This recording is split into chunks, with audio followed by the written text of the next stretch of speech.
தமிழ்க் கடவுளான முருகன் அசுரர்களை அழிக்க அன்னையிடம் வீரவேல் வாங்கி கையில் ஏந்திய நாளே தைப்பூசமாக கொண்டாடப்படுகிறது. முருகப்பெருமானின் திருவிழாக்களில் மிக முக்கியமானது தைப்பூசம்.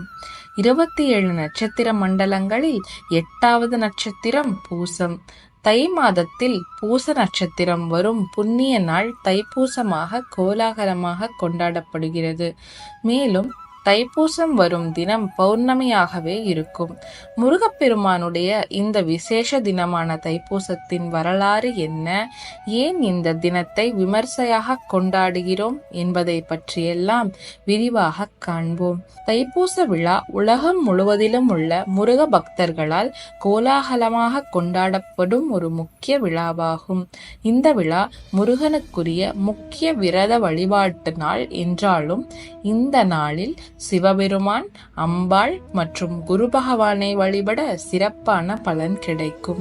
இந்த ஆண்டு வரும் பிப்ரவரி 11ஆம் தேதி தை 29ஆம் நாள் அப்பன் முருகனின் தினமான செவ்வாய்க்கிழமை சிறப்பான தைப்பூச திருவிழா கொண்டாடப்படுகிறது. தைப்பூச விழாவை கொண்டாடுவதற்கான ஏற்பாடுகள் முருகப்பெருமானின் அறுபடை வீடுகளில் உள்ள தலங்களிலும் சிறப்பாக நடைபெறும்.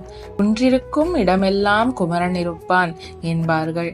அதுபோல முருகன் கோவில்கள் அனைத்திலும் மிக முக்கியமான விழாவாக தைப்பூசம் கொண்டாடப்படுகிறது.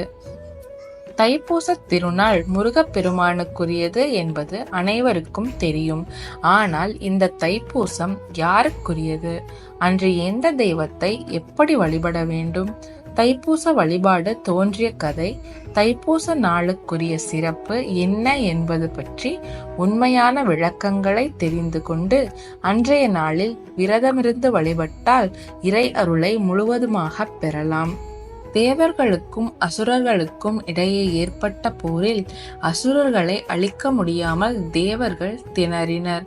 எனவே பல்வேறு இன்னல்களை கொடுத்து வந்த அசுரர்களை அழிக்க வேண்டி சிவபெருமானிடம் தேவர்கள் முறையிட்டனர். தங்களுக்கு தலைமை தாங்கிச் செல்லக்கூடிய ஆற்றல் வாய்ந்த சக்திமிக்க ஒரு தலைவனை உருவாக்க வேண்டும் என்று சிவபெருமானிடம் தேவர்கள் வேண்டினர். இதையடுத்து கருணை கடலான எம்பெருமான் தேவர்களின் முறையீட்டை ஏற்று உருவாக்கிய அவதாரமே கந்தன்.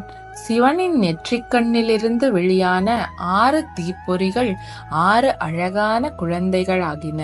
கார்த்திகை பெண்களால் அக்குழந்தைகள் வளர்க்கப்பட்டு 6 முகங்களுடன் அவதரித்தவரே கந்தன் எனப்படும் முருகனாவார். சிவபெருமானின் தேவியான அன்னை பார்வதி தேவியானவள் ஆண்டிக் கோலத்தில் பழனி மலையில் வீற்றிருக்கும் முருகப்பெருமானுக்கு ஞானவேல் வழங்கியது தைப்பூச நாளில்தான்.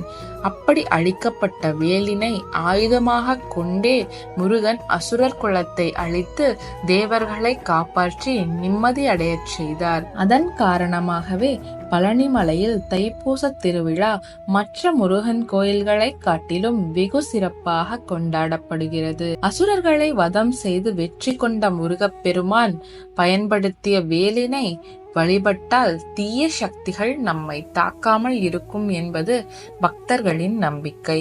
மேலும் தீய சக்திகள் நமக்கு அடிபணிந்து நல்லருளை நல்கும் என்பது ஐதீகம். ஆண்டுதோறும் தைப்பூசத்தை முன்னிட்டு முருக பக்தர்கள் மார்கழி மாத தொடக்கத்தில் துளசி மாலை அணிந்து விரதத்தை தொடங்குவார்கள். சஷ்டி கவசம், சண்முக கவசம், திருப்புகழ் போன்ற பாடல்களை அன்றாடம் பாராயணம் செய்து தைப்பூசத்தன்று பழனி முருகன் கோயிலில் சிறப்பு வழிபாடு செய்து விரதத்தை முடிப்பார்கள். முருகப்பெருமானின் 6 படை வீடுகளிலும் முருகனடியார்கள் பலர் பாத யாத்திரை சென்று தைப்பூசத்தன்று முருகனை தரிசித்து விரதத்தை நிறைவு செய்யும் வழக்கத்தை கொண்டுள்ளனர். இவ்வளவு சிறப்பு மிக்க தைப்பூச திருநாளில் முருகப்பெருமானை வழிபட்டு அவனருள் பெறுவோம். வந்த வினையும் வருகின்ற வல்வினையும் கந்தனென்று சொல்ல கலங்கிடுமே, செந்தில் நகர் சேவகா என திருநீறு அணிவோர்க்கு மேவ வாராதே வினை.